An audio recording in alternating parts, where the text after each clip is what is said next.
You're picking first, mate. Right, here we go. On Team Social, who disappears first? This guy, he doesn't rock up to them. Who? You. Me? Yeah. That's probably true, yeah. Because I've been to loads and loads of like team socials, you know, like stuff happens, like people getting drunk and all that, and I'm just not in the mood of like dealing with all the stuff. So, so yes, spend like 5-10 minutes with the boys and then disappear when no one notices. Straight back in there. With your skinny jeans on, your Of course, Converse. mate. Of course, mate. Of course. Love skinny jeans, mate. Shocking. Yeah. Terrible. You? Yeah. I'll pick now. Who is your sporting hero? 100% me. Nah, not you. Come on, you always message me. You message me pretty much every day. Sporting hero? Dennis Rodman, probably. Who? The basketballer. Played for the Bulls. Jordan era. Yeah. Don't watch You know who he is. Yeah. Don't watch basketball. It's the one who used to dye his hair mad colours, bit off the cuff. He's pretty wild. He's good. Probably Dennis. What do you both respect most about each other's branch of the military? Is it? Wow. Who came up with these questions, eh? Yeah, I don't know much about the Navy, but the Marines, yes.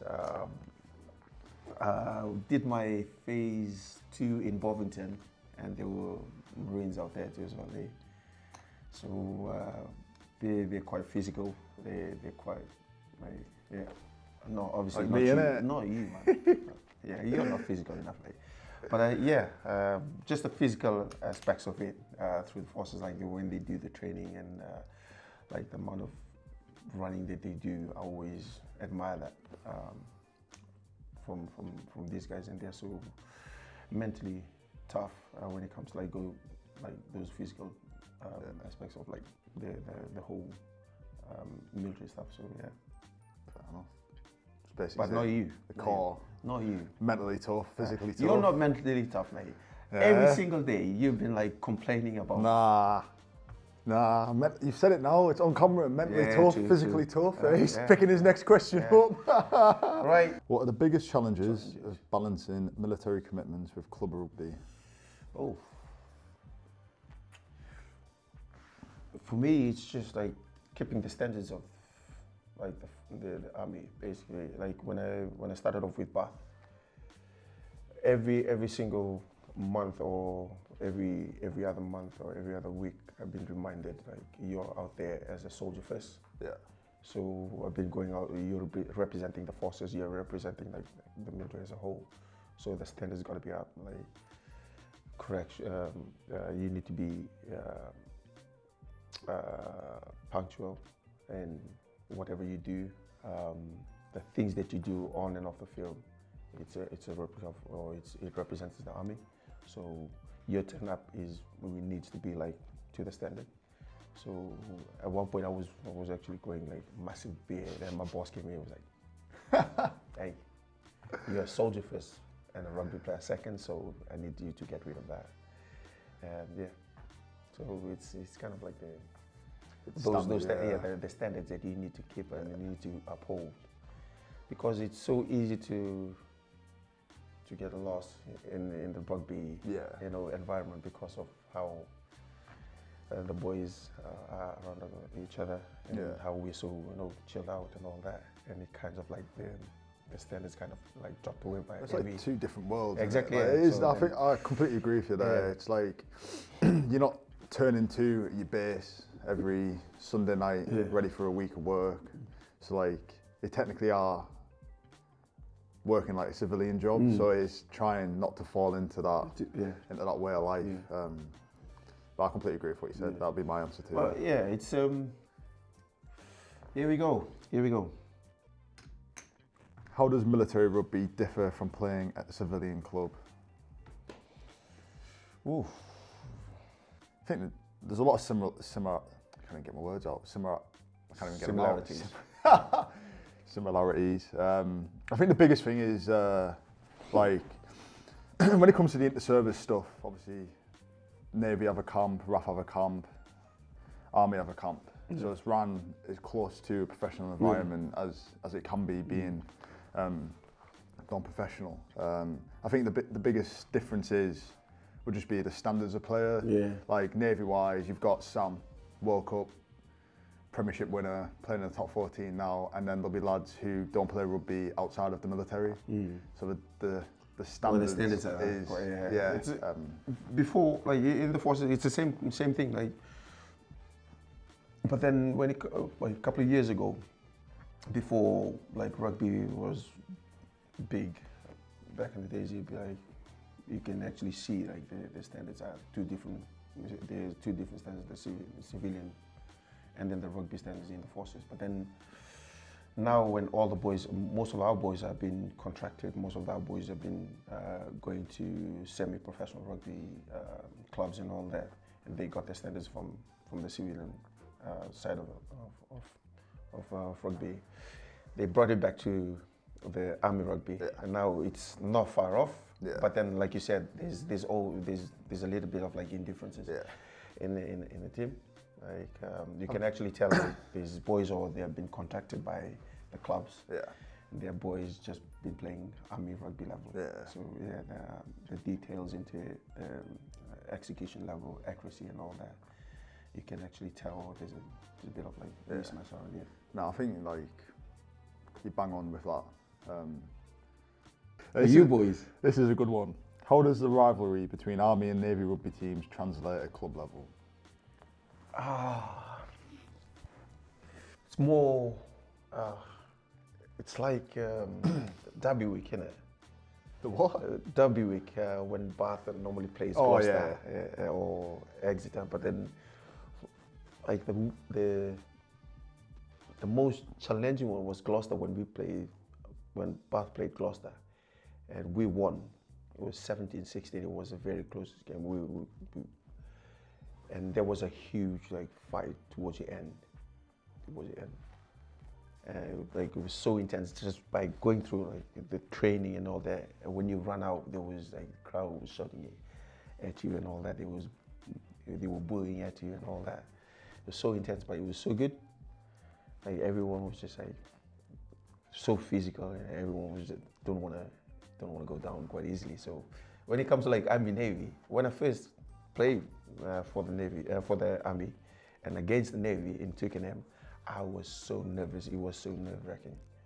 So when I look up, I saw all these like the crowd and all the noises and all that. I was like, mate, big stadium. Yeah. So I would be the equivalent of like playing at the Gloucester. Yeah. You know, it was just like intense and all that physicality off the roof. And it's like, it's mental that, like that's how you feel. Yeah. Like, obviously playing in them fixtures, big games, and then just imagine how the boys who aren't playing these regular fixtures, big crowds, and they rock up to Twickenham, 60, 70,000 packed out. Like, it's. And it's, you know, the worst bit is like, because you got one game out of like the whole year, one game, to actually prove to the other team that you're the best in it.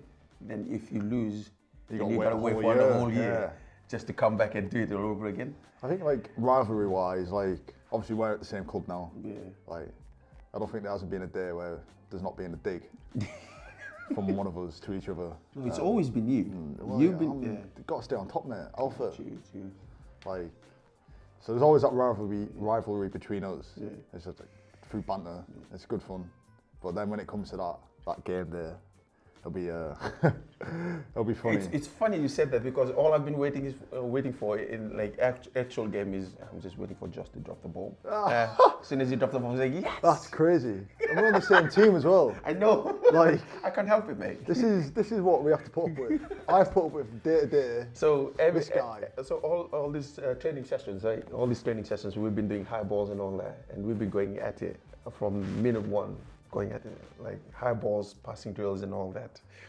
But then I'd be laughing at him because he drops a lot of balls, like line-out balls. Like he drops pretty much every single ball. That is a lie. And I made a bet with one of the boys. I said, like, you give me 50 quid if Josh drops his ball. I said, yeah, bet is on. So we actually shook it on. And the next kickoff he dropped it, and I was like celebrating out there, and the boys were like, no, Josh. I was like, yes. It's mental. That is toxic. Yeah? That is a toxic. It's good energy though. Yeah, we need that. Yeah, it's good for you, boys. Not for me. Hey, easy 50 quid, mate. Yeah. 25, please. I'll take 50%. Right, here we go. What would your advice be to the next generation of players? Don't follow your footsteps. Join the Navy. Oh, don't want to join the Army. Next generation of players. I think from like my generation, it was like, oh, if you don't make county or if you don't make like academy, like you're not going to have a pathway into professional rugby. I think a lot of stress is put on lads to, at like between like the ages of 16 to 18 to have to be in these setups to get a career out of it when there's different pathways. You've got loads of time. People don't progress sometimes till 21. Like uni boys, like uni's another pathway straight into professional rugby. And then now the forces, it's recognised. Like there's boys getting out there getting professional contracts. So just not to set yourself a limit of 18. If I haven't made it, it's not going to happen. Like it could happen in a few years' time. What about you? Yeah, like that same thing that you said. I said it to my nephew. He's up in Scotland. He's been playing rugby and he's 19 years old now.